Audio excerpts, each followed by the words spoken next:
Bismillahirrahmanirrahim. Assalamualaikum warahmatullahi wabarakatuh. Innal hamdalillah nahmaduhu wa nasta'inuhu wa nastaghfiruhu wa natubu ilayhi wa na'udzu billahi min shururi anfusina wa min sayyiati a'malina. May yahdihillahu fala mudilla lahu wa may yudlil fala hadiya lahu. Wa asyhadu an la ilaha illallah wahdahu la syarika lahu wa asyhadu anna Muhammadan 'abduhu wa rasuluhu la nabiyya ba'dahu. Ya ayyuhalladzina amanu taqullaha haqqa tuqatih wa la tamutunna illa wa antum muslimun. Fa inna asdaqal hadithi kitabullah wa khairal huda huda Muhammadin sallallahu alaihi wasallam. Wa syarrul umuri muhdatsatuha wa kullu muhdatsatin bid'ah wa kullu bid'atin dhalalah wa kullu dhalalatin finnar. Hadirin dan hadirat yang dirahmati oleh Allah Subhanahu wa taala, alhamdulillah kita diberi kesempatan kembali oleh Allah Subhanahu wa taala untuk bisa melanjutkan pembahasan kita dari kitab Sahih Al-Bukhari. Dan kita sudah masuk pada bab yang baru, babun ad-dinu yusrun, bab bahwasanya agama itu mudah. Kemudian Imam Al-Bukhari berkata, wa qaulun Nabi sallallahu alaihi wasallam, dan sabda Nabi sallallahu alaihi wasallam, ahabbud dini ila Allah al-hanifiyyatu samha. Agama yang paling dicintai oleh Allah adalah yang al-hanifiyah, yaitu agamanya Nabi Ibrahim yang jauh dari kesyirikan, condong kepada tauhid. Dan as-samha artinya yang mudah. As-samha artinya mudah. Wa qaulu Nabi sallallahu alaihi wasallam, dan perkataan Imam Al-Bukhari tentang sabda Nabi ahabbud din ila Allah al-hanifiyatu samha. Hadis ini hadis yang sahih. Tetapi Imam Al-Bukhari membawakannya secara muallaq, tidak menyebutkan sanadnya secara utuh, ya. Karena hadis ini meskipun sahih tapi dia tidak sesuai dengan persyaratan Imam Al-Bukhari. Derajat kesahihannya tidak sesuai dengan kriteria Imam Al-Bukhari. Ini kita akan dapat di dalam banyak bab-bab yang termaktub dalam Sahih Al-Bukhari. Imam Al-Bukhari terkadang setelah bab dia menyebutkan sebuah hadis. Hadis tersebut hadis yang sahih, tetapi tidak sesuai dengan kriteria persyaratan Sahih Al-Bukhari, karena persyaratannya ketat.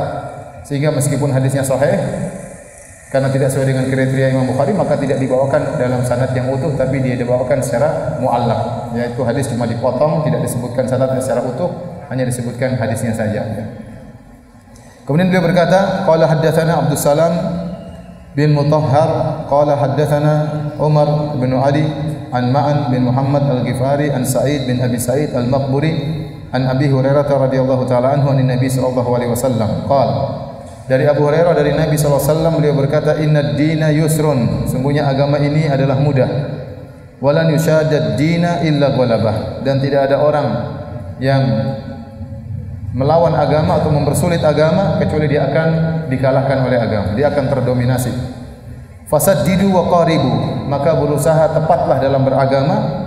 Kalau tidak tepat, wa qaribu, maka berusahalah menuju pada kedekatan, ketepatan. Wa abshiru, bergembiralah. Wasta'inu bil ghaudati war rauhati wa syai'in minad duljah, dan jadikanlah penolong bagi kalian untuk beribadah di waktu al-ghadwah. Al-ghadwah artinya waktu di awal pagi hari, yaitu setelah subuh sampai sebelum terbit matahari. War rauhah adalah waktu berjalan setelah zuhur, dan duljah adalah waktu berjalannya musafir tatkala di malam hari.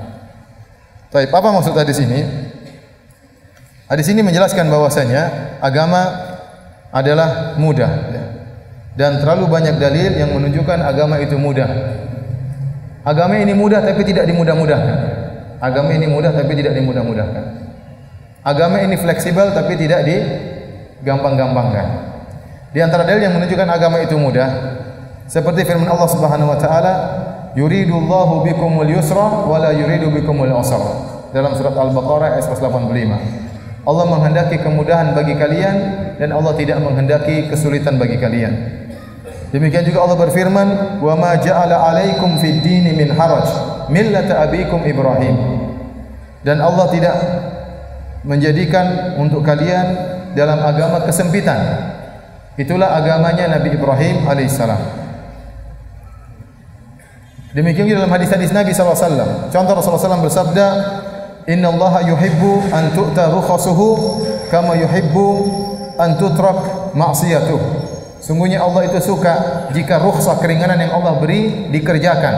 Sebagaimana Allah suka jika maksiatnya ditinggalkan. Berarti kalau ada rukhsah, kita berusaha ambil. Karena Allah suka rukhsah keringanan yang Allah berikan, kita ambil. Sebagaimana Allah suka kalau maksiat ditinggalkan. Dalam hadis yang lain kata Nabi SAW, Inna Allaha yuhibbu an tu'ta rukhasuhu kama yuhibbu an tu'ta azaimu. Sungguhnya Allah suka untuk dikerjakan rukhsah-rukhsahnya, keringanan-keringanannya, sebagaimana Allah suka jika dikerjakan azimahnya. Azimah itu hukum asal, rukhsah itu keringanan. Contoh, salat duhur 4 rakaat, itu namanya azimah, hukum asal. Kemudian tatkala kita bersafar, maka menjadi berapa rakaat? 2 rakaat. 2 rakaat namanya rukhsah. Contoh azimah adalah berwudu. Tatkala tidak ada air, maka jadi apa? Tayammum. Tayammum namanya rukhsah. Berwudu namanya azimah, ya. Nah, Allah suka jika rukhsahnya dikerjakan, sebagaimana Allah suka tatkala azimahnya dikerjakan. Hal ini ditekankan oleh Nabi agar kita tidak ragu-ragu untuk melaksanakan rukhsah yang Allah berikan, ya. Oleh karenanya persangkaan sebagian orang bahwasanya semakin susah pahalanya semakin besar, itu tidak harus demikian. Bahkan Rasulullah SAW suka kalau memang ada perkara yang mudah, maka Rasulullah SAW suka perkara yang mudah. Seperti dalam hadis kata Aisyah radhiyallahu taala anha, "Ma khuyyira Rasulullah sallallahu alaihi wasallam baina amrayni faqat illa akhadha aisarahuma." Tidaklah Nabi diberi pilihan tentang 2 perkara kecuali Nabi pasti akan mengambil yang paling ringan di antara 2 perkara tersebut. Malam yakun ithman, selama tidak dosa.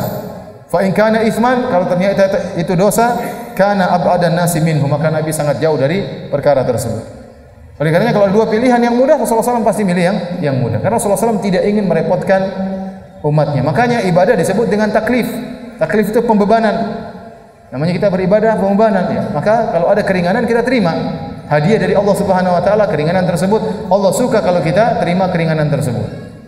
Makanya Nabi SAW selama bersafar tidak pernah diriwayatkan beliau sholat 4 rakaat. Beliau selalu sholat 2 rakaat. Bahkan berhari-hari sampai beliau menetap di Tabuk sekitar 19 hari atau 20 hari, beliau selalu mengqashar salat. Dari berangkat dari Madinah sampai balik kota Madinah, beliau selalu mengqashar salat. Beliau tidak pernah mengitmam, menyempurnakan salat. Selalu 2 rakaat, selalu 2 rakaat. Ya. Kenapa? Karena itu rukhsah, keringanan. Allah sudah kasih keringanan, kenapa kita tidak ambil keringanan tersebut? Ya. Jadi persangkaan bahwasanya setiap yang berat pasti pahalanya lebih besar, itu tidak benar. Contoh, bukti bahwasanya tidak mesti yang lebih berat pahalanya lebih besar. Contoh, salat qashar 2 rakaat lebih baik dikerjakan daripada orang yang salat 4 rakaat tatkala musafir. Kalau Anda musafir, Anda boleh salat 4 rakaat, boleh, tidak berdosa, boleh. Tapi mana yang lebih afdal, 4 atau 2? 2, karena itu sesuai dengan sunnah Nabi sallallahu alaihi wasallam. Berarti 2 lebih afdal, padahal lebih sedikit jumlah rakaat. Padahal tidak pakai qobliyah dan ba'diyah. Lebih afdal 2 rakaat meskipun tidak pakai qobliyah dan ba'diyah daripada 4 rakaat meskipun pakai qobliyah dan ba'diyah. Berarti tidak mesti yang lebih berat pahalanya lebih besar. Contoh, kalau orang melaksanakan 2 rakaat sebelum subuh, ada yang sholat 2 rakaatnya panjang-panjang, ada yang ringan. Mana yang lebih besar pahalanya? Yang ringan. Kenapa? Karena sunnah Nabi, beliau kalau sholat 2 rakaat sebelum subuh, sholatnya ringan, cepat, tidak lama-lama. Ya, maka lebih afdal, pahalanya lebih besar meskipun dikerjakan lebih ringan. Contoh sholat Id, kata para ulama, lebih afdal daripada sholat gerhana. Padahal sholat gerhana lebih susah, bacaannya lebih panjang, bahkan rukuknya 2 kali setiap rakaat. Tapi kata para ulama, sholat Id lebih ringan, lebih cepat dikerjakan, dan pahalanya lebih besar daripada sholat gerhana. Contoh, zikir la ilaha illallah, pahalanya lebih besar daripada imatatul adza anit thariq, daripada menghilangkan gangguan dari jalan. Kata Nabi sallallahu alaihi wasallam, ya, bahwasanya al-imanu bid'un wa sab'una syu'bah. Iman itu 70 sekian cabang. A'laha kalimatul la ilaha illallah. Yang paling tinggi adalah la ilaha illallah. Wa adnaha, yang paling rendah imatatul adza 'anit thariq, menghilangkan gangguan dari jalan. Lebih susah mana? Menghilangkan gangguan dari jalan atau mengucapin la ilaha illallah? Lebih susah mana? Lebih susah menghilangkan gangguan dari jalan. Tapi pahalanya lebih besar mana? Pahala yang besar daripada lebih besar mengucapkan la ilaha illallah. Ini dalil bahwasanya tidak semua yang lebih ringan pahalanya lebih ringan. Contoh lagi, mana yang lebih mudah? Haji tamattu atau haji ifrad? Lebih susah haji ifrad, lebih mudah haji tamattu. Haji tamattu umrah dulu, setelah umrah kemudian pakai baju biasa, boleh berhubungan dengan istri, tunggu sampai tanggal 8 baru pakai ihram lagi. Haji ifrad sejak datang harus pakai ihram terus, tidak pernah buka ihram tersebut sampai selesai haji. Lebih susah haji ifrad, lebih enak haji tamattu, maka dikatakan ada mut'ah, ada kesenangan di situ, ada mudahnya. Tetapi para ulama mengatakan lebih afdal haji tamattu daripada haji ifrad. Padahal pekerjaan lebih mudah daripada haji ifrad. Oleh karena yang kita ingat dalam benak kita, ya, bahwasanya bukan tujuan Allah untuk menyulitkan kita. Allah sudah mengatakan, "Wa ma ja'ala 'alaikum fid dini min haraj." Allah tidak menjadikan dalam agama ini kesulitan. Tidak. Makanya ada kaidah al-masyaqqah tajlibu taysir. Kalau ada kesulitan maka akan mendatangkan kemudahan. Idza daqat ittasa'at. Kalau sempit maka dipermudah oleh Allah Subhanahu wa taala. Tidak ada air maka silakan bertayamum. Ya, mudah. Ada kemudahan dari Allah Subhanahu wa taala. Dan demikianlah agama ini. Jadi jangan terbetik dalam benak kita semakin susah pahalanya semakin besar. Tidak harus demikian. Tidak harus demikian. Banyak perkara-perkara yang ternyata lebih mudah pahalanya ternyata lebih besar. Dalam satu hadis dari Ibnu Abbas radhiyallahu ta'ala anhuma, anna Nabiy sallallahu alaihi wasallam lamma balaghahu anna ukhta Uqbah bin Amir nadarat an tahujja masyiyah. Telah sampai kabar kepada Nabi sallallahu alaihi wasallam bahwasanya saudarinya Uqbah bin Amir bernadar untuk berhaji jalan kaki, ingin berhaji jalan kaki. Maka Nabi berkata, "Innallaha la ghaniyyun an nadriha murha faltarkab." Kata Nabi, Allah tidak butuh dengan nadarnya. Suruh dia berhaji dengan naik kendaraan. Dalam riwayat yang lain, kata Nabi SAW, murha faltarkab. Suruh dia berhaji naik kendaraan, naik tunggangan, naik hewan. Fa inna Allah azza wa jalla an ta'dhibi ukhtika nafsaha la ghaniyun. Sungguhnya Allah tidak butuh dengan penyiksaan saudaramu terhadap dirinya. Allah tidak butuh dia siksa dirinya dengan berhaji jalan kaki. Ya. Ini semakin menjelaskan kepada kita Allah tidak bermaksud menyulitkan kita. Kalau ada yang sulit kita jalani, tapi jangan kita sulitkan diri kita. Jangan kita menjebak diri kita dalam kesulitan. Kalau ada kesulitan kita hadapi. Ya. Para hadirin dan hadirat yang dirahmati oleh Subhanahu wa taala, kemudian Nabi SAW berkata, "Walan yushadad dina illa ghalabah." Tidak ada seorang yang bersusah-susah dalam agama, mempersulit diri dalam beragama, kecuali dia pasti akan kalah, dikalahkan oleh agama. Dia pasti terputus. Ya. Apa kata Ibnul Munayyir?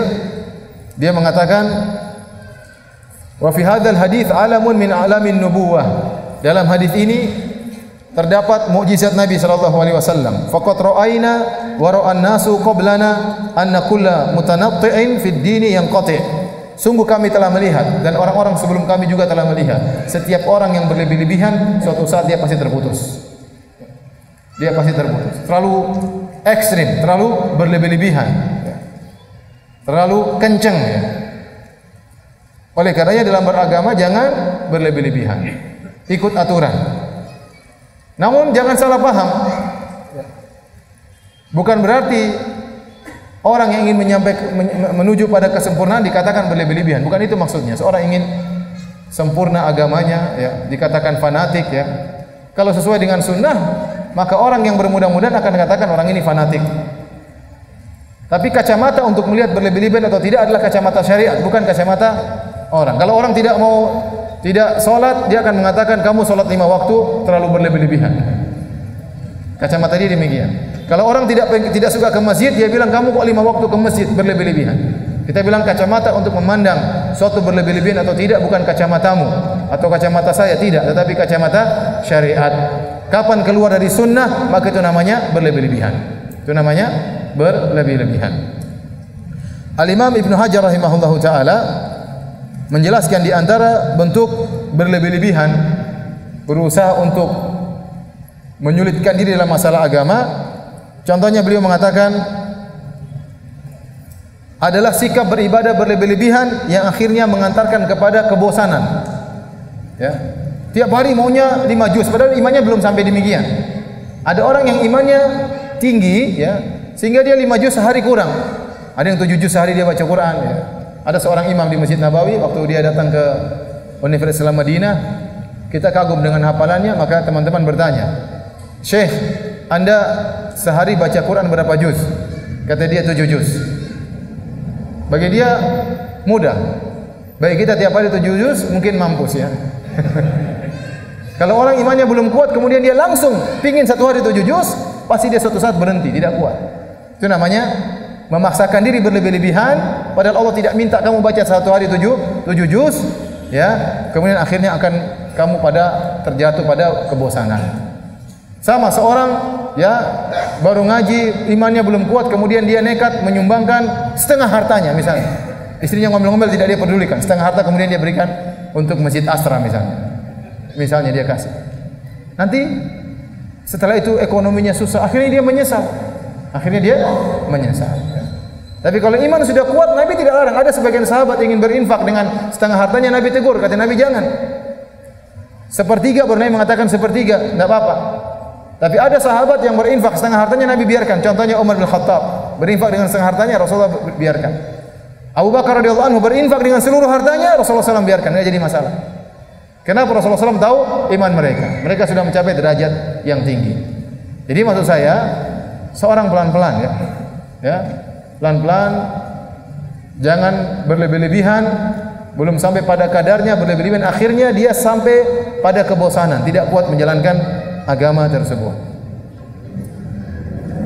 Atau di antara bentuk berlebih-lebihan adalah berlebih-lebihan dalam perkara-perkara yang sunnah sampai akhirnya meninggalkan yang lebih afdal. Ya. Ada perkara-perkara yang lebih afdal. Ya. Dia sibuk misalnya ada zikir, ada nuntut ilmu. Dia sibuk zikir terus berlebih-lebihan, padahal nuntut ilmu juga sangat penting untuk menambah agamanya. Akhirnya dia tidak sempat nuntut ilmu. Contoh ini. Ada yang lebih afdal dia tinggalkan gara-gara terlalu sibuk dengan salah satu perkara. Di antara bentuk berlebih-lebihan adalah berlebih-lebihan dalam satu porsi sehingga akhirnya menjadikan porsi yang lain menjadi tumbal. Seperti yang dialami oleh Abu Darda radhiyallahu taala anhu. Nanti akan datang hadisnya. Tatkala Salman Al-Farisi mendatangi rumah Abu Darda dan dia mendapati istrinya mutabadzilah, istrinya yaitu Ummu Darda dalam kondisi pakaiannya tidak rapi, tidak teratur. Harusnya istri yang baik pakaiannya teratur untuk menyambut suaminya. Ini pakaian tidak teratur, maka Salman punya firasat ada masalah. Maka Salman bertanya, "Aina Abu Darda? Di mana suamimu?" Kata Ummu Darda, "Akhuka laisa lahu hajatun ila dunya." Saudaramu Abu Darda tidak memerlukan dunia. Salman faham bahwasanya dia kurang perhatian terhadap istrinya. Maka waktu Abu Darda datang, maka Abu Darda menjamu Salman sebagai tamunya. Disuruh makan. Kata Salman, saya tidak mau makan kecuali kau makan juga. Kata Abu Darda, saya puasa. Kata Salman, kalau kau tidak buka, saya tidak mau makan. Akhirnya terpaksa Abu Darda buka puasa. Kemudian malam itu Salman tidur bersama Abu Darda. Baru sepertiga malam pertama, Abu Darda sudah bangun ingin sholat. Kata Salman, belum waktunya, tidur dulu. Bangun lagi di tengah malam, mau sholat malam. Kata Salman, belum waktunya, tidur dulu. Pas bangun ketiga baru mereka sholat malam bersama. Akhirnya Salman mengatakan kepada Abu Darda, "Inna li rabbika 'alaika haqqan." Rabbmu punya hak. Wa li ahlika 'alaika haqqan. Istrimu juga punya hak. Anakmu juga punya hak. Wa li jasadika 'alaika haqqan. Jasadmu juga butuh istirahat. Tamumu juga punya hak. Fa'ati kulli haqqin haqqah. Maka berikanlah masing-masing haknya. Maka Abu Darda datang kepada Nabi melaporkan perkataan Salman. Kata Nabi sallallahu alaihi wasallam, "Shadaqa Salman." Salman benar. Maka seorang tatkala berlebih-lebihan dalam satu hal, kemudian akhirnya dia menjadikan bagian yang lain terbengkalai, maka dia juga salah. Ini termasuk bentuk berlebih-lebihan. Ada orang berdakwah tapi tidak pernah pulang ke rumah. Dakwah berminggu-minggu, dakwah berbulan-bulan, dakwah setahun, istrinya enggak pernah dia perhatikan. Ini salah. Padahal tidak ada keharusan dia harus seperti itu. Tidak ada keharusan. Akhirnya apa? Istrinya tidak dia perhatikan. Lihat Abu Darda saja yang terlalaikan dari mengurus istrinya, padahal karena masalah agama ditegur oleh Nabi SAW. Padahal itu dia berlezat-lezat berpuasa, berlezat-lezat sholat malam, sampai istrinya kurang dia perhatikan. Salah ternyata. Jadi seorang kalau berlebihan dalam suatu hal, akhirnya meninggalkan yang lebih afdal, atau menjadikan sebagian hak terbengkalai, maka dia termasuk apa? Berlebih-lebihan. Sama orang kemudian di masjid terus berlebih-lebihan salat sunnah, baca Quran, enggak kerja-kerja. Anak istri siapa yang ngasih makan? Serahkan kepada Allah. Serahkan kepada Allah. Kerja dong, Allah suruh kerja. Allah suruh cari rezeki. Waktunya ngaji, waktunya salat. Bukan di masjid terus, baca Quran terus, salah. Di antaranya Ibnu Hajar juga mengatakan di antara bentuk berlebih-lebihan ikhrajul fardhi an waqtihi. Seorang yang akhirnya mengeluarkan salat pada waktunya. Seperti seorang yang malam hari salat malam terus, enggak berhenti-berhenti, ngantuk-ngantuk dia lawan terus, dia lawan ngantuk, dia sangka itu yang terbaik. Tahu-tahu waktu subuh ketiduran. Bangun-bangun sudah jam 7 ya. Ini juga berlebih-lebihan salat malamnya. Ustaz, kalau gitu saya enggak usah salat malam. Bukan juga demikian. Salat malam tapi jangan berlebih-lebihan. Secukupnya, kalau ngantuk tidur, pasang waker. Adapun maksa salat malam sehingga subuh kebablasan, maka ini adalah bentuk berlebih-lebihan. Demikian juga kata Ibnu Hajar rahimahullahu taala, ya. Barang siapa yang mengambil azimah tatkala harus mengambil rukhsah, seharusnya dia mengambil rukhsah, dia tinggalkan, dia mengambil azimah, maka itu adalah tanattu', juga sikap berlebih-lebihan. Contoh, dia sedang bersafar, kemudian dia sengaja untuk salat 4 rakaat, bahkan dia qabliyah dan ba'diyah, padahal sunnahnya apa? 2 rakaat, maka ini juga berlebih-lebihan. Salah. Contoh, dalam kondisi susah, safarnya susah, dia nekat berpuasa, padahal orang dalam safar dalam kondisi susah boleh berbuka. Setengah mati. Mungkin dia naik kapal ngangkat barang keringatan tapi dia bertahan. Dia merasa kalau dia berpuasa pahalanya lebih besar. Padahal tidak. Allah suka kamu ngambil yang mudah. Bukankah Nabi SAW mengatakan, "Lallahu arhamu bi ibadihi min hadi bi waladiha." Allah lebih sayang kepada hamba-hambanya daripada ibu terhadap anaknya. Kalau kita suruh anak kita belajar, tapi anak kita belajar berlebih-lebihan, kita juga kasihan. Nak, kamu enggak tidur, besok ulangan, mak, kita pengen belajar tuh. Kasihan, udah tidur aja, nanti besok enggak apa-apa. Ujian nilai jelek enggak jadi masalah, yang penting kamu istirahat ya. Kita kasihan juga kalau anak kita berlebih-lebihan. Ya. Kita suruh dia belajar, tapi kalau berlebih-lebihan juga tidak kita sukai. Ya. Jangan berlebih-lebihan. Jadi jangan terbetik dalam benak kita Allah ingin kita susah, jangan. Itu salah. Ada waktunya rukhsah, maka kita ambil rukhsah. Contoh seperti hujan, musim hujan, kita nekat ke masjid, ya salah. Bahkan orang yang muadzin disuruh mengumandangkan as-salatu fi buyutikum, salatlah di rumah kalian, jangan ke masjid. Sebagian orang enggak, saya ingin biar salat jamaah, semangat, ini tantangan, rintangan. Nah, ini salah namanya. Di antara bentuk berlebih-lebihan, Allah kasih rukhsah, kita tinggalkan rukhsah tersebut, kita ngambil yang susah. Oh, tidak suruh ente susah-susah. Ada rukhsah, ya sudah. Ente sedang safar, kondisi sulit, ya sudah jamak salat, ngapain tidak dijamak? Kalau kondisi mudah jangan dijamak. Lebih baik masing-masing tempatnya pada waktunya. Tetapi kalau kondisi susah, khawatir kemudian ketinggalan pesawat, khawatir nanti sampai sudah lewat waktu, ya sudah dijamak saja, ngapain mempersulit diri. Taib, hadirin dan hadirat yang dirahmati Allah Subhanahu wa taala, kata Nabi setelah itu fasaddidu, berusahalah kalian tepat. Kalau tidak tepat, yaitu jangan berlebih-lebihan, jangan juga kurang. Berusaha tengah-tengah. Ya. Allah senang yang tengah-tengah. Jangan berlebih-lebihan, jangan juga kekurangan, ya. Wa qaribu, kalau tidak bisa tepat maka menujulah pada ketepatan, mendekati ketepatan. Istilahnya kalau kita lagi mana, kalau tidak bisa tepat, yang paling tidak miring dikit enggak jadi masalah. Yang penting kita berusaha menuju ketepatan.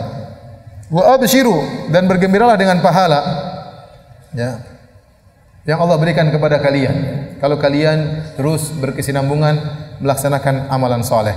Kemudian kata Nabi SAW, wasta'inu bil ghadwah, jadikanlah beribadah di waktu al-ghadwah. Al-ghadwah adalah waktu setelah sholat subuh sampai terbit matahari. Itu waktu yang tepat untuk kalian beribadah. Sebagaimana saya sudah sebutkan tentang pembahasan zikir pagi petang. Waktu itu waktu yang bagus kita beribadah, baca Quran, berzikir kepada Allah Subhanahu wa taala. Kemudian warauha artinya as-sair ba'da zawal. Setelah zawal juga jangan lupa beribadah, ya. Salat duhur, salat rawatib, kita baca Quran sebentar. Ya, mungkin setelah itu baru kita istirahat, tidur. Kemudian kata Nabi SAW, wa syai'in minad duljah, dan di waktu malam hari ambil waktu sedikit untuk beribadah. Nabi tidak mengatakan wadulja, waktu malam seluruhnya, tapi kata Nabi waktu sedikit di malam hari. Dengan cara demikian kita bagi waktu ibadah kita di pagi hari, di siang hari sedikit, malam hari sedikit, maka kita akan bisa jalan terus. Tapi kalau kita forsir terus-terusan akan berhenti tengah jalan. Maka Nabi beri solusi caranya bagi waktu ibadah. Nabi yang kasih solusi. Jangan terlalu berlebihan dalam agama, bagi waktu ibadah. Pagi ada sedikit, siang ada sedikit, dan di waktu malam ada sedikit. Dan inilah waktu-waktu yang tepat bagi para musafir zaman dahulu untuk bersafar, sehingga safar mereka bisa berlanjut terus. Kalau dia safar siang terus tidak berhenti-berhenti, dia akan ontanya akan KO, dia pun akan KO. Maka Nabi suruh kalau bersafar dimulai dari ibadah subuh jalan. Ada waktunya istirahat. Istirahat siang jalan lagi sebentar, istirahat lagi. Nanti lanjut lagi malam hari. Dengan cara demikian membagi waktu perjalanan musafir dengan 3 waktu tersebut, maka dia akan terus berjalan tidak berhenti meskipun pelan-pelan tapi akan sampai. Ibnul Mulakin rahimahullahu taala menyatakan Nabi SAW menyamakan pembagian waktu ibadah seperti waktu perjalanan musafir untuk mengingatkan bahwasanya kita ini pada hakikatnya adalah musafir di atas muka bumi ini. Bahwasanya dunia ini akan kita tinggalkan. Maka jangan lupa dunia ini bukan tempat kita selama-lamanya. Nabi SAW bersabda, "Kun fid dunya ka'annaka gharibun aw abiru sabil." Jadilah kau di dunia ini seperti orang yang sedang asing, orang asing, tidak ada yang kenal, ya. Atau kau hanyalah orang yang sedang numpang lewat. Kalau kita tinggal di suatu kampung orang, tidak ada yang kenal kita, kita orang asing, ya sudah, kita tidak terlalu sibuk untuk membangun rumah di situ, toh kita orang asing. Ada orang punya rumah mewah, mobil mewah, kita tidak terlalu hasad, tidak dengki sama mereka. Itu orang juga saya tidak kenal, ya. Saya juga mau pergi. Ini hanya sementara. Maka tatkala kita di dunia pun demikian. Kalau antum lihat orang punya rumah mewah, antum jangan hasad. Ini bukan tempat tinggal antum sesungguhnya. Antum juga jangan terlalu bangun rumah mewah-mewah di sini, ya. Karena tempat tinggal antum sesungguhnya di mana? Di akhirat. Maka jangan lupa untuk bangun istana di surga, ya. Kita semua akan kembali kepada Allah Subhanahu wa taala. Baik hadirin dan hadirat yang dirahmati Allah Subhanahu wa taala, kita lanjutkan bab berikutnya. Bab 30, bab as-salatu minal iman. Bab bahwasanya salat bagian daripada iman. Ini dibawakan oleh Imam Al-Bukhari dalam rangka membantah orang-orang Murji'ah yang menyatakan bahwasanya amalan bukan daripada iman. Padahal salat itu bagian daripada iman. Dalilnya Allah berfirman, "Wa ma kana Allahu liyudhi'a imanakum." Allah tidak akan menyia-nyiakan iman kalian. Maksudnya salat kalian. Di sini Allah mentakbir salat dengan iman. Iman di sini maksudnya apa? Imanakum maksudnya apa? Salat kalian. Baik, kita bacakan hadisnya. Hadis nomor 40. Imam Al-Bukhari berkata, qala haddatsana Amr bin Khalid qala haddatsana Zuhair qala haddatsana Abu Ishaq anil Bara dari Al-Bara bin Azib radhiyallahu anhu. Anna Nabiy sallallahu alaihi wasallam kana awwala ma qadima al-Madinata nazala ala ajdadihi atau qala akhwalihi. Nabi sallallahu alaihi wasallam pertama kali datang ke kota Madinah, beliau singgah di kakek-kakeknya atau di akhwalihi. Akhwal adalah saudara-saudara dari ibu.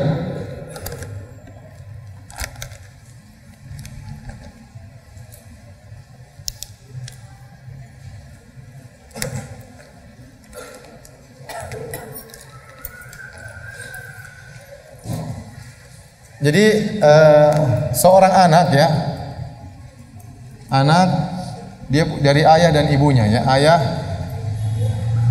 ibu. Nah, ibunya punya, ya, saudara laki-laki dan saudara perempuan.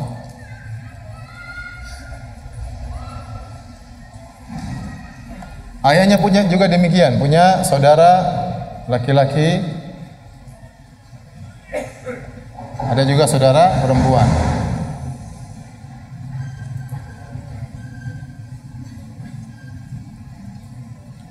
Nah, saudara laki-laki ibu dalam bahasa Arab namanya khal, jamaknya akhwal. Khal itu berarti paman, paman tapi dari sisi ibu. Saudara perempuan ibu namanya khalah. Khalah.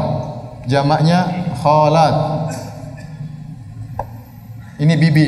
Ini apa? Pak de. Pak le apa Pak de? Hah? Kalau bapak lebih tua namanya, kakak lebih tua Pak le. Kalau lebih muda namanya Pak de. Saudara laki-laki bapak namanya am. Dalam bahasa Arab namanya amun. Jamaknya a'mam. Saudara perempuan namanya ammah. Ammatun. Ya, jamaknya ammat.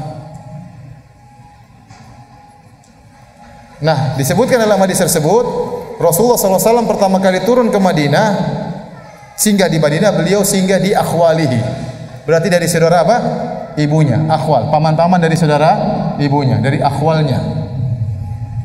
Bukan a'mam, karena a'mam paman-paman Nabi di Mekah.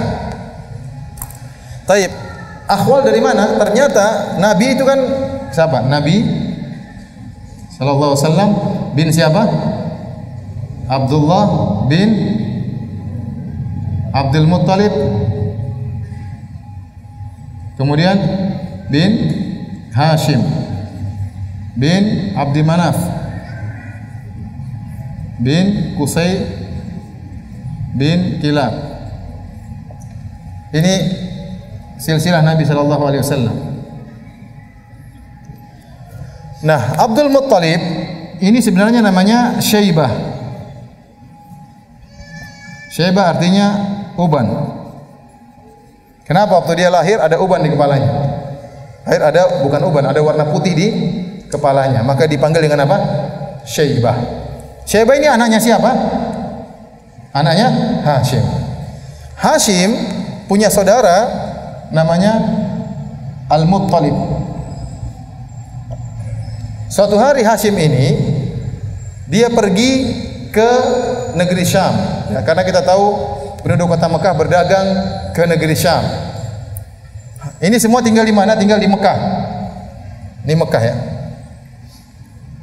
Mekah utara. Ini Mekah. Di atas Mekah ada Madinah. Di atas Madinah ada Syam. Ya. Nah, mereka tinggal di Mekah dan mereka sering berdagang ke negeri Syam, berdagang ke negeri Syam. Nah, kalau mereka berdagang ke negeri Syam, mereka mampir dulu kota Madinah biasanya. Hashim pun demikian. Hashim ini orang sangat terkenal dan dia adalah anak tertua dari Abdul Manaf. Anak tertua Abdul Manaf, dan dia termasuk pemegang kekuasaan di kota Mekah bagian Rifadah dan Siqoyah. Rifadah dan Siqoyah maksudnya masalah makanan dan minuman. Dia yang ngatur. Suatu saat dia berdagang ke negeri Syam, tapi dia mampir ke mana? Ke Madinah. Mampir di Madinah.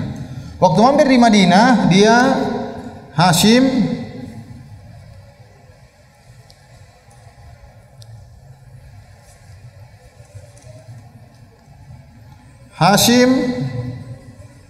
menikah dengan Salma bint Amr dari Bani Adi bin Najjar.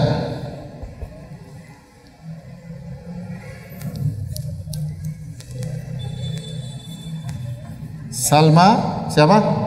Bintu Amr. Salma bintu Amr ini dari kabilah Bani Najjar, dari kabilah Bani Najjar. Jadi Salma binti Amr An-Najjariyah. Waktu dia menikah dengan Salma akhirnya mengandung siapa? Syaibah. Akhirnya mengandung siapa? Syaibah. Waktu mengandung Syaibah, Hashim pergi ke Syam, akhirnya meninggal ke negeri Syam. Meninggal di negeri Syam. Istrinya dalam kondisi mengandung.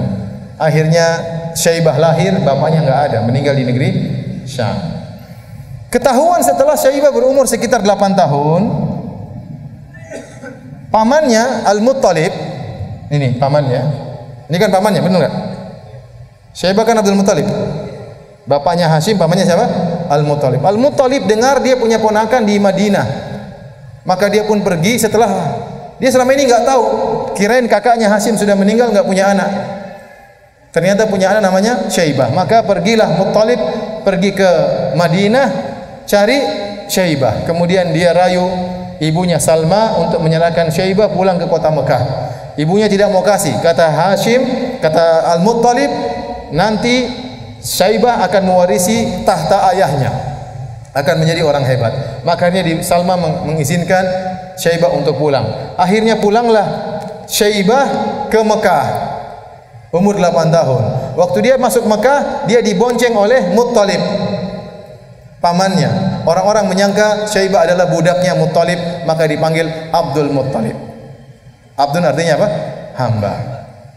Maka orang-orang menyangka Syaibah adalah hambanya apa? Budaknya siapa? Al-Muttalib. Maka dipanggil dengan Abdul Muttalib.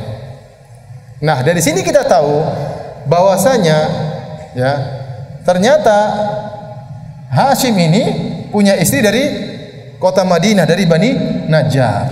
Makanya laki-laki yang tinggal di kota Madinah disebut dengan akhwalnya Nabi dari sisi atas. Paham kan? Paham atau tidak?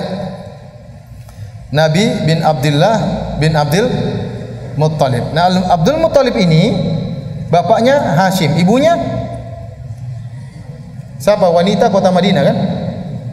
Wanita kota Madinah. Siapa namanya? Salma. Siapa tadi? Salma. Ya. Nah, Nabi SAW sekarang tinggal di saudara-saudara laki-laki Salma, maka disebut dengan akhwal. Paham? Akhwal dari kakeknya maksudnya. Paham atau tidak? Bingung?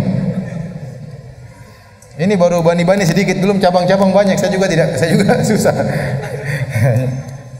Antum bisa cerita ulang kan? Ya. Saya cerita ulang sederhana ya. Perhatikan baik-baik. Ya. Jadi kalau akhwal itu paman-paman dari sisi ibu. Kalau khalat, bibi dari sisi ibu. Kalau sudah dari ayah namanya om maksudnya am, ya. Kalau paman bahasa Arabnya apa? Khal. Disebutkan dalam hadis Nabi tatkala tinggal di Madinah, dia tinggal di akhwalihi. Di saudara-saudara ibunya. Maksudnya apa?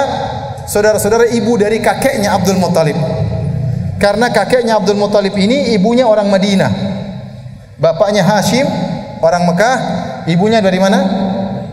Madinah. Makanya Nabi dianggap tinggal di Madinah, tinggal di akhwalnya. Sampai di sini paham?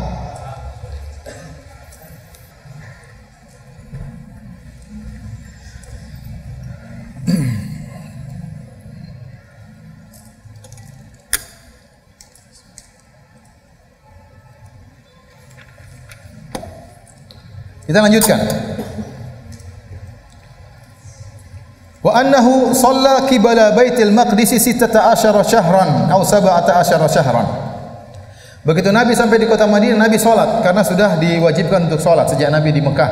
Sudah terjadi Isra Mi'raj, dan di tatkala Isra Mi'raj sudah diwajibkan salat.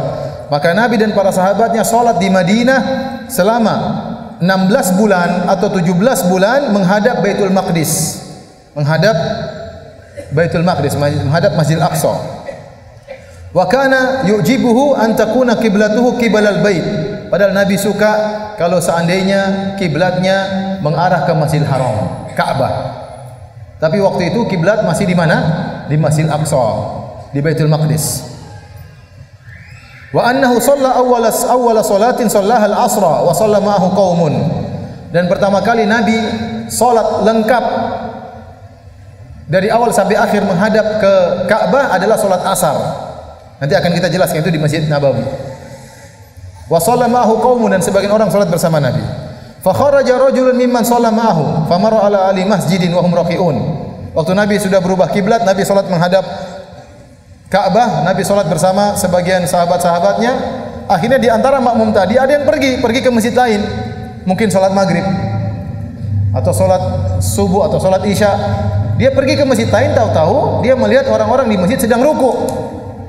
Lagi ruku, maka kemudian dia berkata, ngomong kepada mereka, asyhadu billahi laqad shallaitu ma'a Rasulillahi sallallahu alaihi wasallam qibala Makkah. Aku bersaksi kepada Allah, aku telah salat bersama Nabi tadi sore, salat asar menghadap ke Mekah. Fadaru kamahum, maka mereka sedang ruku, mereka muter. Ada yang tanya sama saya, di mana caranya Ustaz? Ngapain ente tahu? Enggak usah tahu, pokoknya mereka muter. Kalau kita mungkin sudah ibu, yang benar aja. Kalau kita begitu, mereka tidak. Mereka lagi ruku. Ini juga ngomongnya pas lagi ruku. Cukup berdiri baru ngomong. Lagi ruku langsung dibilang, Nabi sudah rubah kiblat. Mereka langsung rubah. Subhanallah. Kalau mungkin saya tunggu dulu sampai apa? Sami Allah liman hamidah, baru saya kasih tahu. Biar gampang apa? Biar gampang muternya. Tapi mungkin karena dia begitu semangat sahabat ini, langsung dia kasih tahu tatkala itu juga Nabi sudah berubah kiblatnya. Langsung mereka pun begitu semangatnya tidak tunggu sami Allah liman hamidah. Begitu sedang ruku langsung mereka apa? Muter. Caranya gimana wallahu alam. Wa kanatil yahudu qad a'jabahum id kana yusalli qibla Baitul Maqdis wa ahlul kitab. Dan ahlul kitab dari kalangan Yahudi, mereka suka kalau Nabi menghadap Baitul Maqdis karena ahlul kitab juga menghadap Baitul Maqdis kalau beribadah. Kata mereka tuh Rasulullah SAW Muhammad ngikut sama kita menghadap Baitul Maqdis. Falamma walla wajhahu qiblal bait ankaru dzalik. Tatkala Nabi akhirnya berubah salatnya menghadap ke Ka'bah, maka mereka pun mengingkari hal tersebut. Qala Zuhair berkata, qala haddatsana Abu Ishaq anil Bara' fi hadithihi hadza. Dalam riwayat yang lain dari Al-Bara' bin Azib juga beliau berkata, annahu mata 'alal qiblati qabla an tuhawwal rijalun wa qutilu. Waktu itu ada sebagian sahabat sudah meninggal sebelum berubah kiblat. Falam nadri ma naqulu fihi, maka kami pun bagaimana bingung salat mereka sebelumnya menghadap Baitul Maqdis, gimana nasib salat mereka. Maka Allah turunkan firman-Nya, wa ma kana Allahu liyudhi'a imanakum. Allah tidak akan menyia-nyiakan salat mereka. Allah tidak akan menyia salat mereka. Meskipun salat mereka sebelumnya menghadap Baitul Maqdis, tetap tercatat pahala di sisi Allah Subhanahu wa taala. Di sini Allah menamakan salat dengan iman. Wa ma kana Allahu liyudhi'a imanakum ay salatakum. Tidaklah Allah menyia-nyiakan iman kalian, maksudnya Allah tidak menyia-nyiakan salat kalian. Masih ada waktu ya? Tolong dihapus.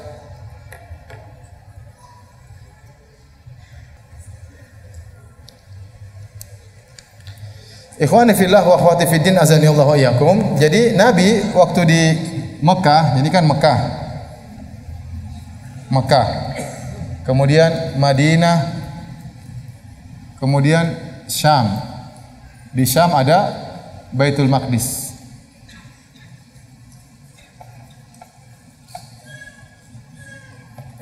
Ini utara, ya. Utara. Mana timurnya? Sini kan? Ini selatan. Waktu Nabi di Mekah, ini Ka'bah.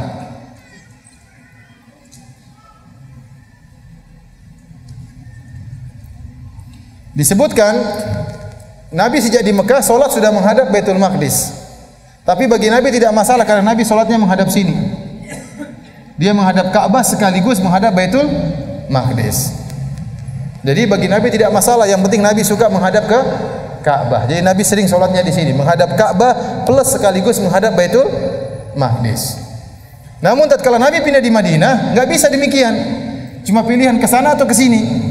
Akhirnya Nabi menghadap ke Baitul Maqdis, tidak bisa lagi menghadap ke Ka'bah. Tatkala Nabi di Madinah, Nabi terpaksa harus menghadap Baitul Maqdis, menghadap utara, sementara Ka'bah di sebelah selatan. Berbeda waktu Nabi masih di Mekah. Nabi menghadap selatan, menghadap Ka'bah sekaligus menghadap Baitul Maqdis. Nah, sekarang tidak bisa. Waktu Nabi menghadap ke Baitul Maqdis, maka Nabi gelisah, Nabi inginnya ke sini. Akhirnya Nabi seringkali melihat ke langit, berharap agar Allah menurunkan syariat agar kiblat dirubah dari Baitul Maqdis menuju ke Ka'bah. Allah berfirman, "Qad nara taqalluba wajhika fis sama." Falanuwalliyannaka qiblatan tardaha fawalli wajhaka syatral masjidil haram. Kata Allah, kami sering melihat, kami telah melihat ya wajahmu bolak-balik lihat ke langit. Nabi tidak bilang dalam hatinya ya Allah berubahlah, tapi Allah Maha tahu Nabi ingin kiblat dirubah.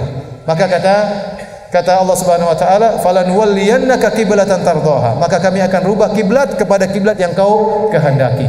Maka sejak saat itu maka kiblat dirubah menjadi ke arah Ka'bah lagi, balik begini ya. Nah, terjadinya perubahan ini kapan pertama kali?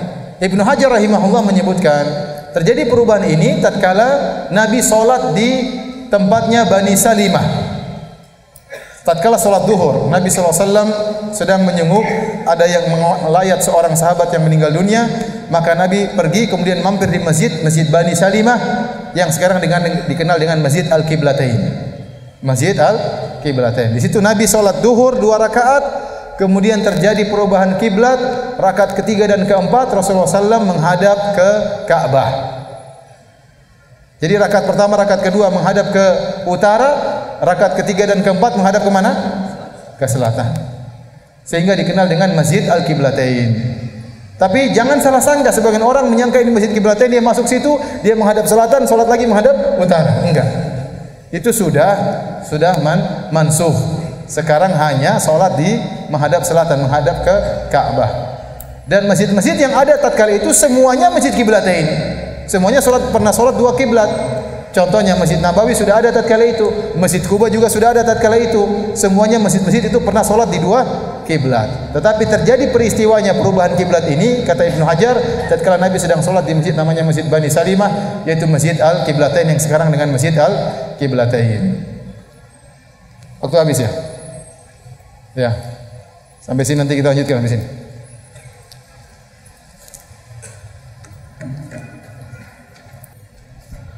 Bismillahirrahmanirrahim. Assalamualaikum warahmatullahi wabarakatuh. Alhamdulillah, salatu wassalamu ala Rasulillah wa ala alihi wa ashabihi wa mawalah. Kita lanjutkan pengajian kita ya tentang terjadinya perubahan kiblat.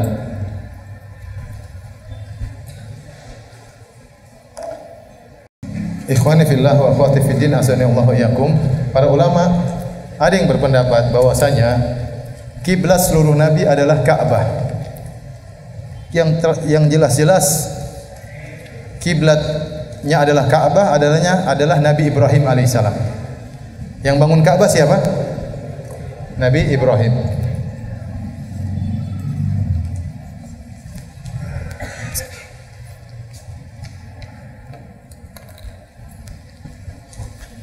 Ibrahim dan Ismail alaihissalam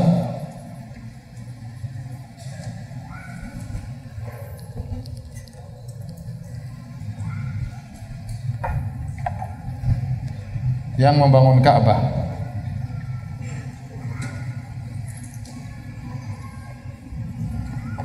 Kita tahu dari Ibrahim, di antaranya anaknya siapa? Ismail dan siapa? Ishak. Ishak jadi siapa? Yakub. Yakub jadilah siapa? Bani Israel, 12 orang. Yusuf dan saudara-saudaranya.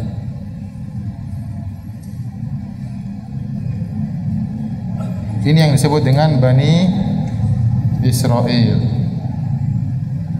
Di antara Bani Israel ada Nabi Musa,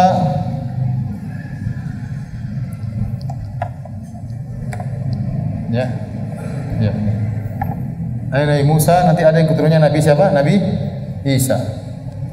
Nabi Musa alaihissalam. Nabi Musa lah ini yang disebut apa? Pengikut apa? Yahudi. Nabi Musa siapa? Nasrani. Nasoro. Nah, semuanya ini kata para ulama, hakikatnya semuanya menghadap Ka'bah. Semuanya menghadap Ka'bah. Menghadap Ka'bah. Karena nenek moyang mereka yang bangun siapa? Ka'bah. Nabi Ibrahim bangun Ka'bah. Maka keturunannya semua menghadap apa? Ka'bah. Keturunan Nabi Ismail siapa? Nabi Muhammad sallallahu alaihi wasallam.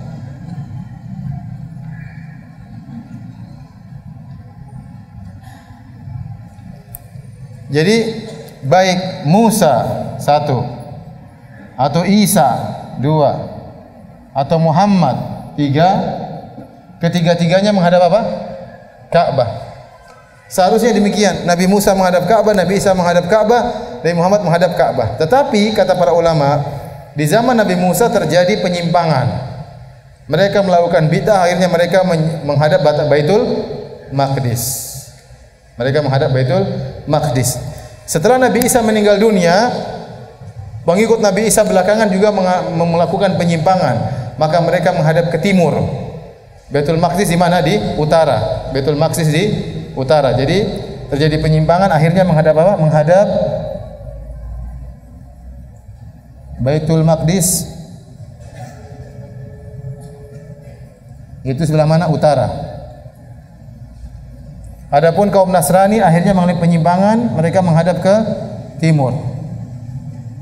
Makanya Allah sebutkan dalam Al-Qur'an, "Wa ma anta bitabi'in qiblatahum wa ma ba'dhum bitabi'in qiblata ba'd." Dalam surat Al-Baqarah ayat ke berapa itu?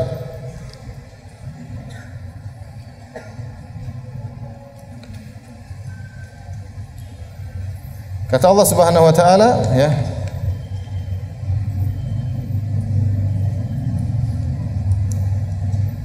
Ayat 145.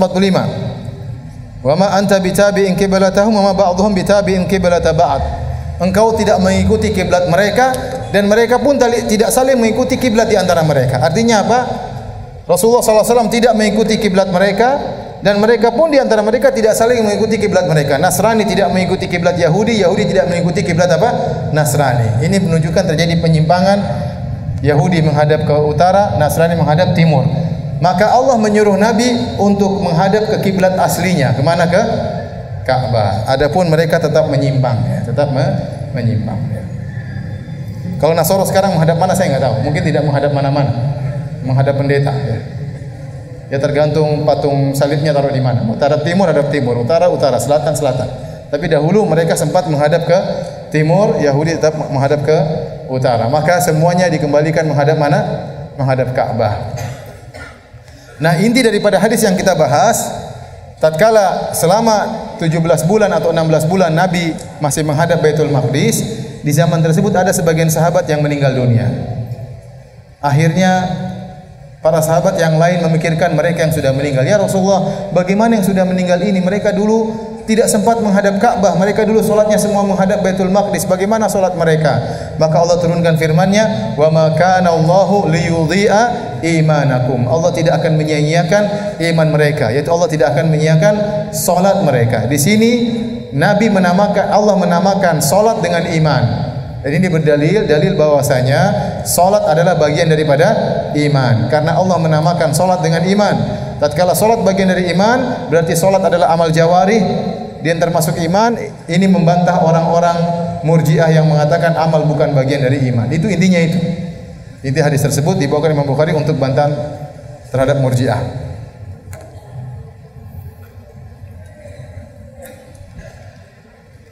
Masih kuat lanjut? Hah? Baru 2 hadis ya? Masih 7. Lanjut atau tidak? Lanjut ya. Yang bilang lanjut sedikit, enggak banyak orang. Baik, kita lanjut 1 hadis lagi. Min husni islamil mar'i, babun husnu islamil mar'i, bab tentang indahnya Islam seseorang. Qala Malik, yaitu Imam Malik rahimahullahu taala, akhbarani Zaid bin Aslam anna Atha bin Yasar akhbarahu anna Abu Sa'id Al-Khudri akhbarahu, dari hadis Abu Sa'id Al-Khudri, annahu sami'a Rasulullah sallallahu alaihi wasallam yaqul, bahwasanya dia mendengar Rasulullah sallallahu alaihi wasallam bersabda, idza aslama al-'abdu fa hasuna islamuhu, jika seorang hamba masuk Islam kemudian bagus Islamnya, yukaffirullahu anhu kulla sayyi'atin kana azlafaha, maka Allah akan menghilangkan seluruh dosa yang pernah dia lakukan sebelum dia masuk Islam. Wa kana ba'da dzalikal qisas, setelah itu baru kemudian perhitungan baru dimulai ditimbang antara kebaikan dengan keburukan. Adapun maksiat-maksiat, dosa-dosa yang pernah dia lakukan sebelum dia masuk Islam, semuanya dihapus oleh Allah Subhanahu wa taala. Al hasanatu bi asyri amsalha, dan kebaikan dilipat gandakan 10 kali lipat oleh Allah Subhanahu wa taala, ila 700 dhifin, sampai 700 kali lipat. Was sayyi'atu bimithliha, adapun keburukan hanya dibalas 1 kali lipat. Illa an yatajawazallahu anha, kecuali kalau Allah ampuni, Taib. Hadirin dan hadirat yang dirahmati oleh Allah Subhanahu wa taala, para ulama menjelaskan ya, bahwasanya orang-orang yang dahulunya kafir, kalau dia masuk Islam maka seluruh dosa-dosanya diampuni oleh Allah Subhanahu wa taala. Bagaimana dengan kebaikannya?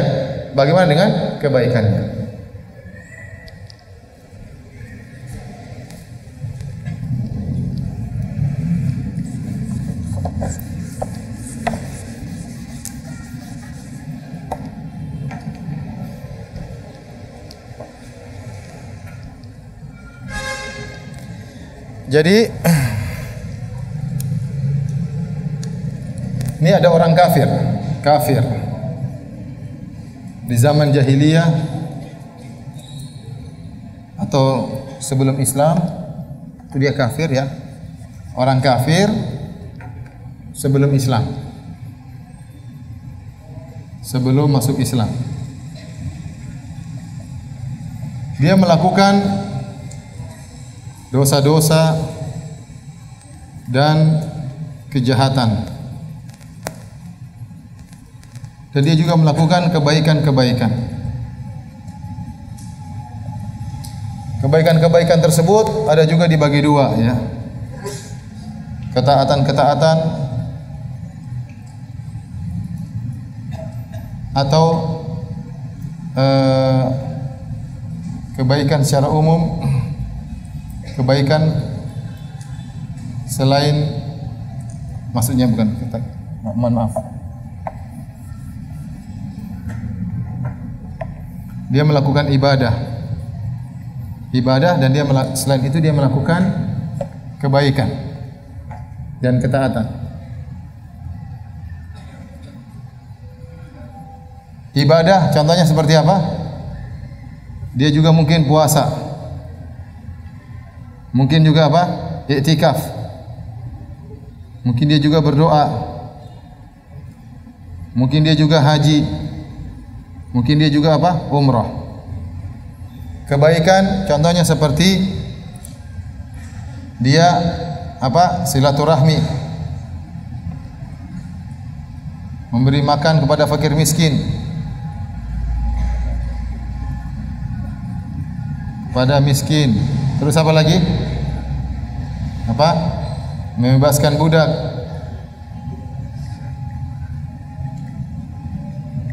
Atau sedekah. Paham? Ini ada kemungkinan kondisi seorang kafir sebelum masuk Islam. Dia melakukan dosa kejahatan atau dia melakukan apa? Kebaikan. Kebaikan itu bisa dua model. Ibadah, dia masih musyrik ini. Ibadah dia mungkin puasa. Orang dahulu juga puasa, mereka musyrik. Iktikaf, seperti Umar mengatakan, saya pernah bernadar untuk iktikaf waktu masih jahiliyah. Mungkin mereka berdoa kepada Allah. Mungkin mereka berhaji, mungkin mereka berumrah. Karena mereka haji, mereka juga umrah. Dalam hadis-hadis orang musyrikin mereka berhaji. Mereka juga umrah, mereka juga apa? Tawaf di Ka'bah. Ini semuanya ibadah. Adapun kebaikan ketaatan, misalnya silaturahmi, memberi makan kepada fakir miskin, membebaskan budak, sedekah dan lain-lain. Sekarang dia masuk Islam. Lalu dia masuk Islam.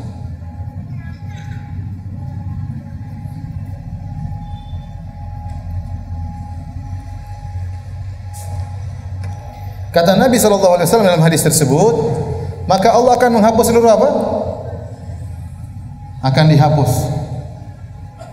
Dalam masuk Islam, segala dosa-dosa dan kejahatan akan dihapus oleh Allah, diampuni oleh Allah Subhanahu wa taala. Setelah itu baru mulai kisos, maksudnya mulai start perhitungan baru. Maka seluruh dosa-dosa dihapus dan dimulai catatan baru tentang dosa-dosa. Faham? Baru mulai start dari nol ya, dosa-dosa. Bagaimana dengan ibadah dan kebaikannya setelah dia masuk Islam? Apakah ibadahnya dihapus, kebaikannya juga dihapus? Jawabannya tidak. Kebaikannya dianggap oleh Allah Subhanahu wa taala, ya, bernilai pahala setelah dia masuk Islam.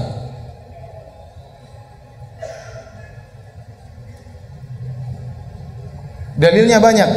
Di antaranya Allah berfirman, "Wa ma mana'ahum an tuqbala minhum nafaqatuhum illa annahum kafaru billahi wa bi rasulih." Kata Allah Subhanahu wa taala, tidaklah mereka terhalang diterima nafkah mereka kecuali karena mereka kafir kepada Allah dan Rasulnya. Jadi ada penghalang mereka. Orang-orang kafir dahulu mereka bersedekah, mereka berinfak, kata Allah tidaklah terhalang infak mereka diterima kecuali karena mereka apa? Kafir kepada Allah dan Rasulnya. Begitu mereka masuk Islam, penghalang tersebut hilang. Kafir kepada Allah Rasulnya hilang, berarti diterima akhirnya. Berarti semuanya diterima. Paham? Itu dalil pertama dalam Al-Quran. Firman Allah apa? Wa ma, ini hapus dulu.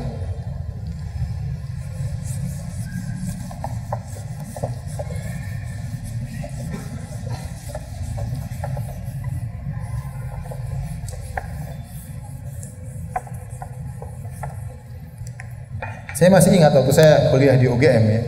Ada salah seorang dosen, dia kalau nyatat semua sini kanan kiri semua. Saya nggak tahu cara nyatatnya gimana ya. Mudah-mudahan saya tidak seperti itu ya. Dia catat sana sini terus. Saya nggak tahu alurnya ya, saya bingung. Ini saking pinternya dosennya atau goblok muridnya, saya nggak tahu. Tapi yang jelas dia canggih ya. Baik. Ini kebaikan ketaatan kalau dia masuk Islam maka diterima. Dalilnya firman Allah, wa ma mana'ahum an tuqbala minhum nafaqatuhum illa annahum kafaru billah wa bi rasulih. Tidaklah mereka terhalangi nafkah mereka, sedekah mereka kecuali karena mereka kafir kepada Allah dan Rasulnya. Tatkala penghalang ini hilang maka diterima. Taib, ini dalil yang pertama. Yang kedua, hadis Hakim bin Hizam, kata Nabi SAW ini Allah Ta'ala, ini hadis yang dalil pertama. Dalil kedua, Nabi SAW bersabda, aslamta ala ma aslafta min khair ya Hizam. Kau masuk Islam dengan membawa seluruh kebaikan yang pernah kau lakukan waktu di zaman jahiliyah. Karena Hakim bin Hizam ini dulu pernah memerdekakan 100 orang budak, pernah menyembelih 100 ekor onta. Dia tanya bagaimana dengan kebaikan saya waktu zaman jahiliyah? Kata Nabi, semuanya jadi pahala. Paham? Kemudian juga hadis dalam Sahih Muslim, kisah tentang Abdullah bin Jud'an. Kata Aisyah radhiyallahu taala anha, ya Rasulullah, Abdullah bin Jud'an kana yasilur rahim, kana yaqri dhaif, kana yut'imu ta'am. Dia dulu waktu masih zaman jahiliyah suka memberi makan kepada fakir miskin, suka bersedekah, ya, suka menyambung silaturahmi. Hal yanfa'uhu dzalik?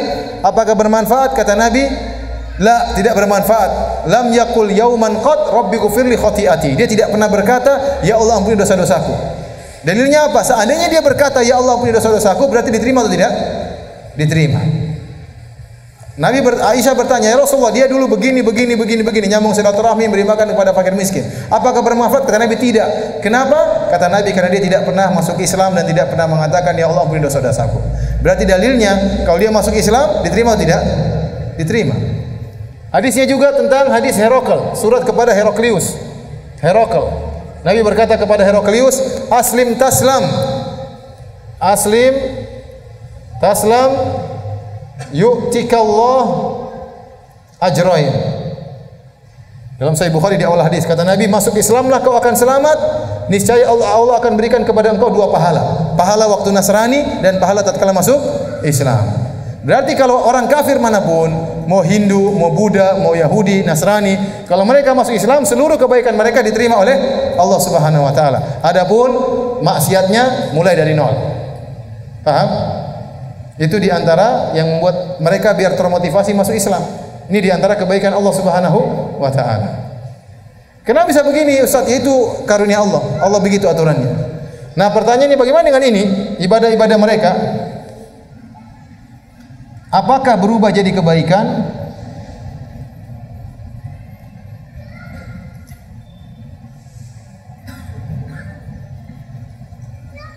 Setelah masuk Islam?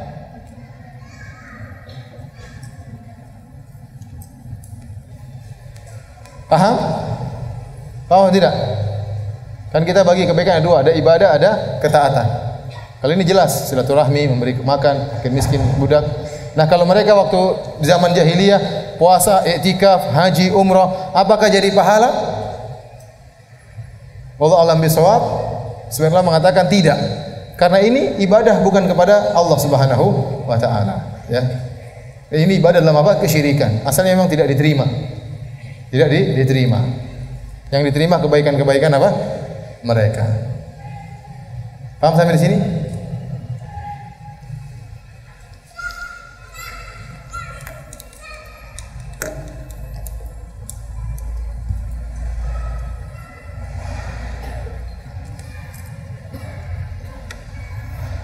Baik, kita lanjutkan hadis berikutnya dengan makna yang sama, hadis ke-42.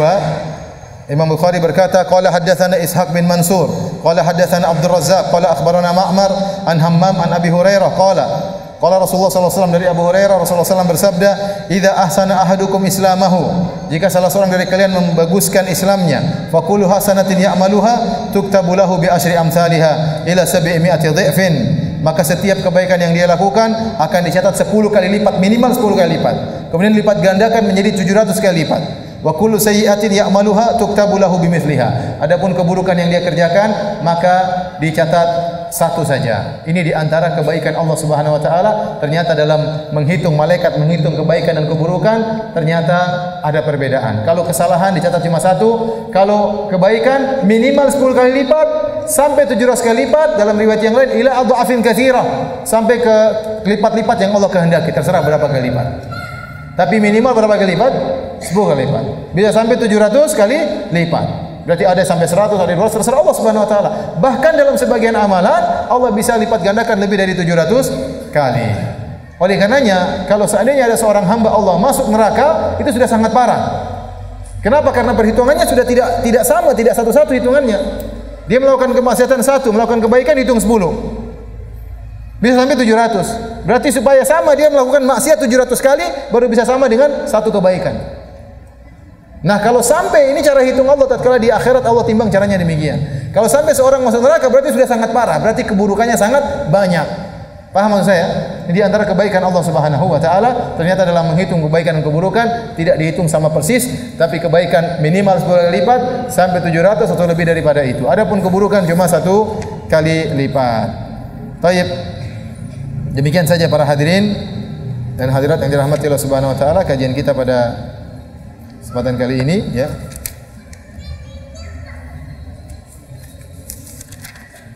Insyaallah kita lanjutkan pekan depan. Insyaallah pekan depan masih ada pengajian. Wallahu taala alam bisawab. Ini pertanyaan semuanya.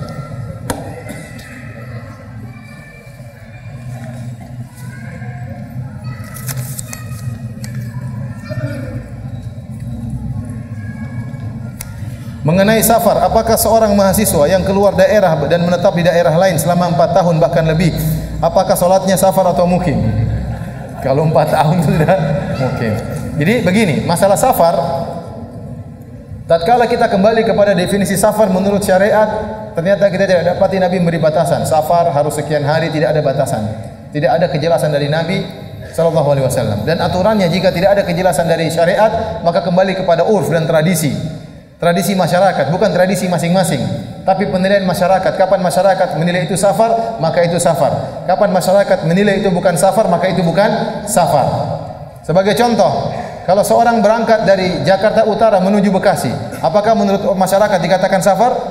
Tidak. Meskipun sudah lain kota. Lain kota atau lain kota? Kalau seorang berangkat dari Jakarta Utara menuju ke Bintaro, Bintaro itu lain provinsi lagi, bukan lain kota. Dia provinsi apa? Banten. Apakah dianggap safar?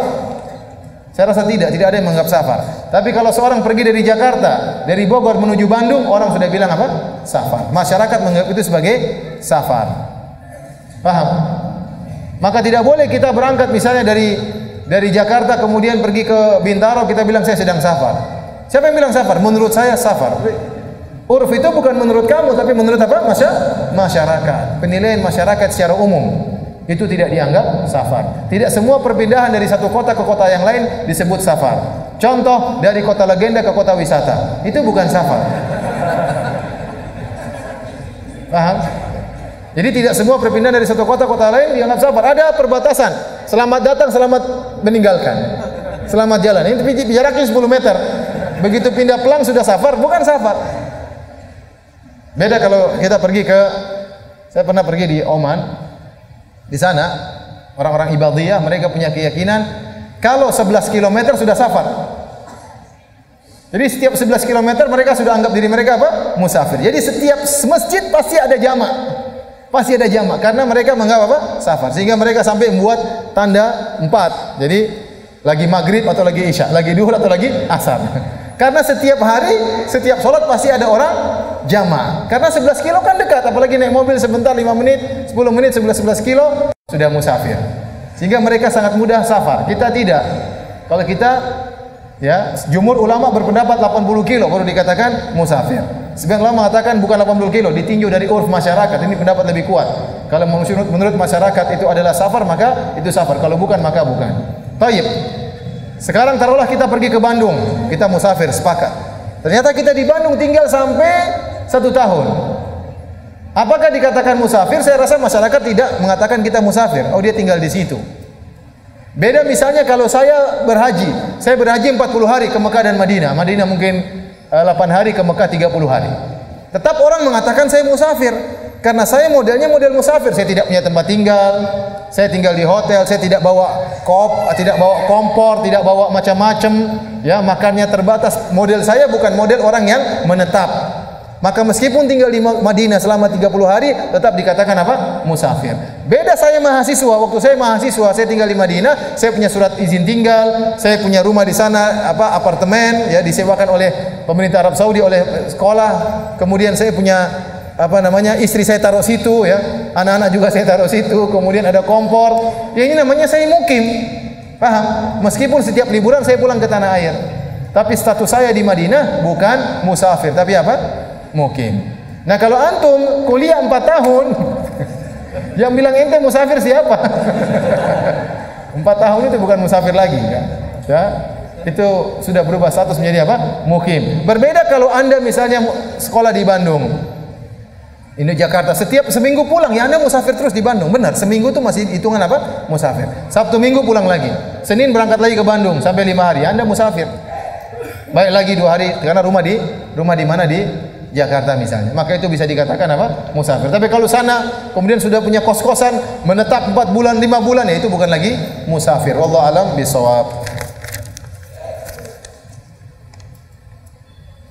Insyaallah saya akan segera menikah, alhamdulillah. Tetapi saya sering berpikiran negatif akan terjadi apa-apa. Apakah dari syaitan? Saya berusaha untuk berpikiran positif dan tawakal kepada Allah. Tapi pikiran negatif itu selalu ada. Adakah amalan untuk menghilangkan dari berpikiran negatif ini? Tawakal kepada Allah. Sebutkan hasbunallah wa ni'mal wakil. Cukup Allah bagiku. Tawakal kepada Allah. Apapun yang terjadi, mau berpikiran negatif, mau berpikiran positif, tetap akan datang.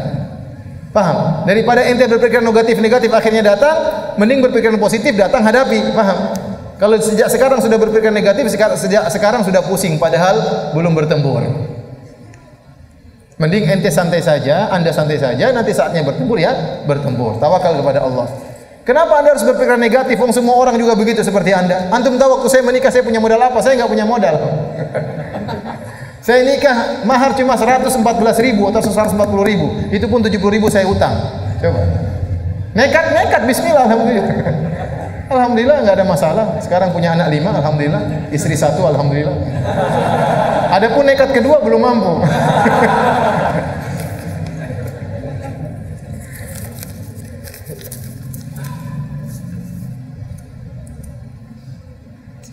Ustaz, saya mau tanya hukum menceraikan istri pakai SMS. Astagfirullah.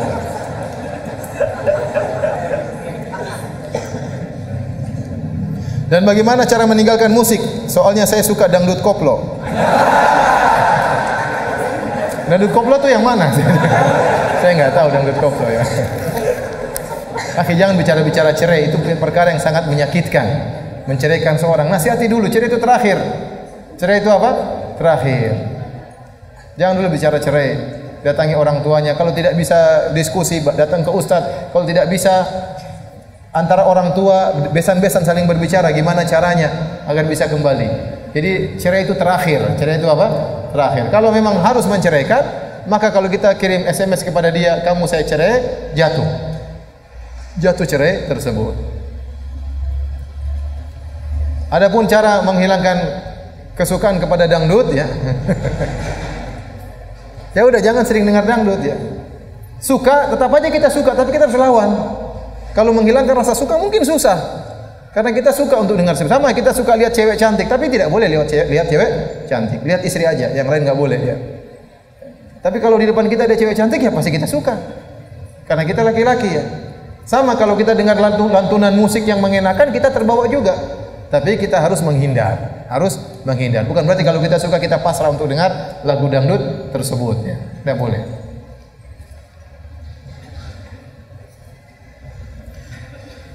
Hujan seperti apa yang menjadikan rukhsah untuk tidak sholat di masjid? Hujan yang merepotkan, yang buat basah kuyup misalnya. Yang membuat misalnya susah jalan di becek misalnya. Adapun rintik-rintik tidak ada pengaruh, cuma satu tetes, dua tetes jalan. Tapi kalau karena asalnya masyaqqah, asalnya kesulitan. Tatkala menimbulkan kesulitan maka tidak usah sholat di masjid. Tidak usah sholat di masjid.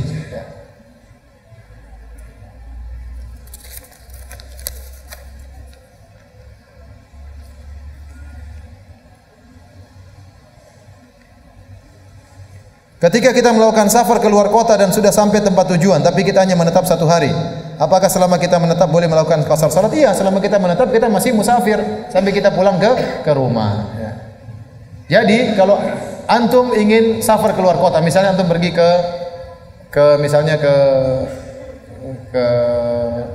Sulawesi, misalnya ke Sulawesi, ke Makassar, antum berangkat, kemudian pergi menuju ke bandara Cengkareng.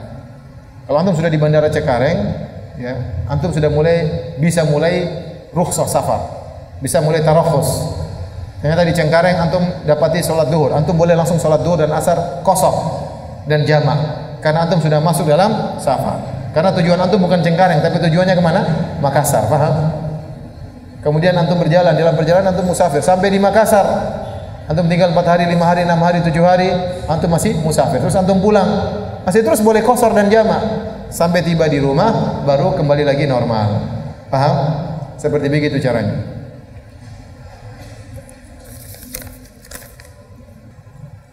Apakah benar jika kita beribadah di tanah haram Madinah pahalanya dikalikan 100.000 kali lipat? Enggak, yang benar cuma salat. Yang datang nas dalam kelipatan maka cuma salat. Di Madinah 1.000 kali lipat, di Mekah 100.000 kali lipat. Adapun selain salat maka para ulama mengatakan dilipat gandakan namun tidak ada bilangan tertentu. Yang datang bilangan tertentu cuma dalam apa? Salat.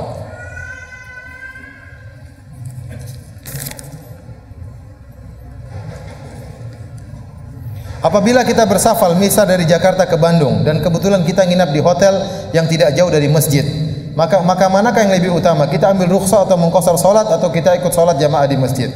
Dalam hadis umum Rasulullah SAW mengatakan man sami'a nida falam yujibhu fala salata lahu. Barang siapa yang mendengar azan dikumandangkan, dia dengar dan dia tidak memenuhinya maka tidak ada salat baginya.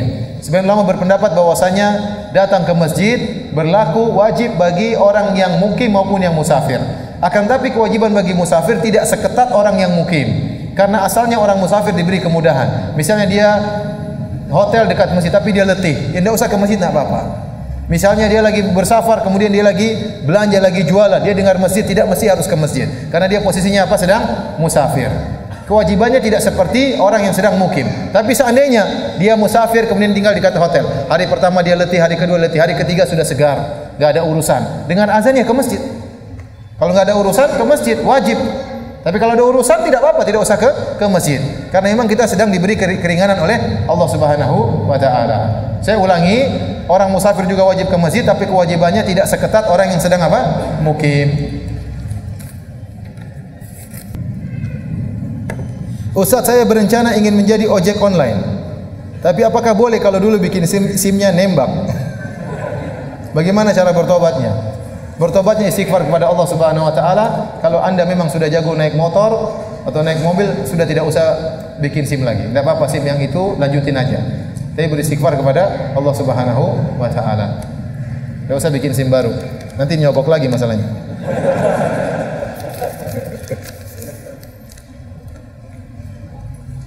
Baik, demikian saja kajian kita, ikhwan dan akhwat yang dirahmati Allah Subhanahu wa taala. Insyaallah kita lanjutkan lagi Selasa pekan depan. Subhanakallah bihamdik asyhadu an la ilaha illa anta astaghfiruka wa atubu ilaik. Assalamualaikum warahmatullahi wabarakatuh.